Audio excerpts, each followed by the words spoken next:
پہلے میں بریلوی تھا، پہلے میں کیا تھا؟ بریلوی. تو ہم موتی جے 40 میں 11ویں شریف 12ویں شریف نظر و نیاز سارے جمعرات کے سب کچھ رپورٹ ہمارے ہاں تفصیل سے چلتی تھی. پھر میں دیوبندیوں کے پاس بیٹھنا شروع ہوا کہ میں دیوبندی بن گیا. بڑی ملامت ہوئی، خاندان ظاہر ہے ملامت کرتا ہے. تو جب میں دیوبندی بنا تو پھر کچھ دنوں کے بعد اہل حدیث میں بیٹھا، انہوں نے بخاری کی حدیث دکھائی رفع الیدین والی. تو میں نے کہا دیوبندی تو یہ کرتے ہی نہیں ہے. اب ظاہر ہے ہر آدمی کے پاس علم نہیں ہوتا، انہوں نے کوئی 2-4 مولوی مل جائیں گے، ان سے پوچھا ہوگا، ان کے کچھ ہر آدمی کو ہر چیز معلوم تھوڑی تھی. پینوڈال کی تحقیقات ہر آدمی کے پاس ہر وقت تھوڑی، ہر ڈاکٹر کے پاس بھی نہیں ہوتی.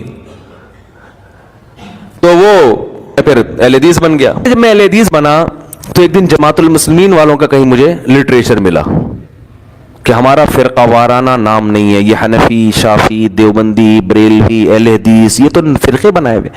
ہوا سماکم المسلمین، اللہ نے نام کیا رکھا ہے؟ مسلم. آئیے جماعت المسلمین میں جس کا کوئی فرقہ نہیں ہے. انہوں نے کہا یہ اہل حدیث بھی فرقہ ہے. ہم جماعت المسلمین نکل لیے.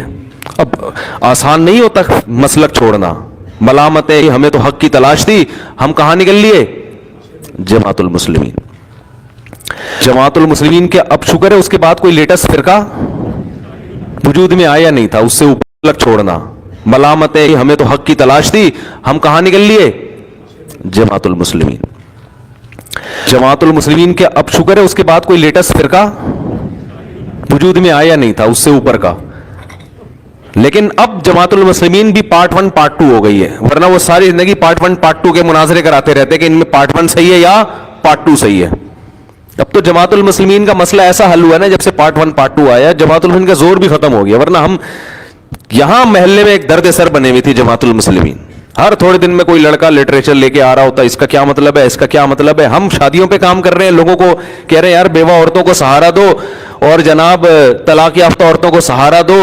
اور ادھر تو علماء کی صلاحیت ہے جب ان چیزوں میں لگیں گی تو معاشرے میں وہ مثبت کام کس ٹائم پہ کریں گے بیٹھ کے. ہر نیا فرقہ بنتا ہے یہ کہہ کے کہ میں سارے فرقوں کو ختم کر رہا ہوں، مگر وہ ایک نئے فرقے کی بنیاد رکھ کے خود 20 فرقوں میں ڈیوائیڈ ہو جاتا ہے. سمجھ رہے ہو؟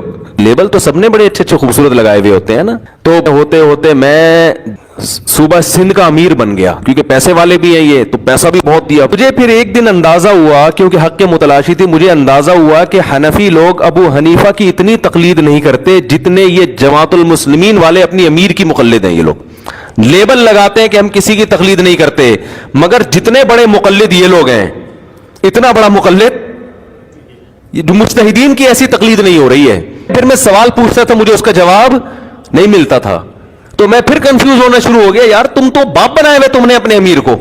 ایک دن میں گیا تبلیغی جماعت، کہیں فضائل اعمال کی تعلیم چل رہی تھی تو میں جا کے بیٹھ گیا. مجھے انہوں نے پاؤں دبانا شروع کر دیے کہ سہروزے میں چلو. پہلے تو میں نے سوچا اب یہ رفع الیدین کا مسئلہ چھڑیں گے نا، اب یہ آمین کی بات کریں گے. میں نے ٹانگیں چوڑی کر کے نا یوں کر کے پوری نماز پڑھی ایسے کر کے کہ مجھے کوئی چھیڑے. کسی نے نہیں چھیڑا. میں نے کہا 3 دن لگاتا ہوں پھر چھیڑوں گا میں، شاید اب مجھے تنگ کریں یہ لوگ کہ میں سہروزے میں ٹرائی، جہاں اتنی جماعتیں ٹرائی کی ہیں اس کو بھی ٹرائی کر لو. تب میں یوں جاؤں گا پھر یوں کروں گا پھر زور سے آمین، تو کچھ نہ کچھ تو ہوگا. حیران ہو گیا، 3 دن ہو گئے مجھے کسی نے کچھ نہیں کہا. ان کی ایک ہی بات تھی، بھائی یہ دین ہمارے اندر کیسے آئے گا، پوری دنیا کے اندر کیسے آئے گا، اس کے لیے ہم سب کو مل جل کے فکر. یہ رفع الیدین آمین بالجہر ٹانگیں چوڑی کرنی ہے، پتلی کرنی ہے، پوری زندگی برباد کر دی، حاصل کچھ بھی نہیں ہوا. جس کے پاس جا کے بیٹھو دوسرا فرقہ غلط لگنے لگتا ہے.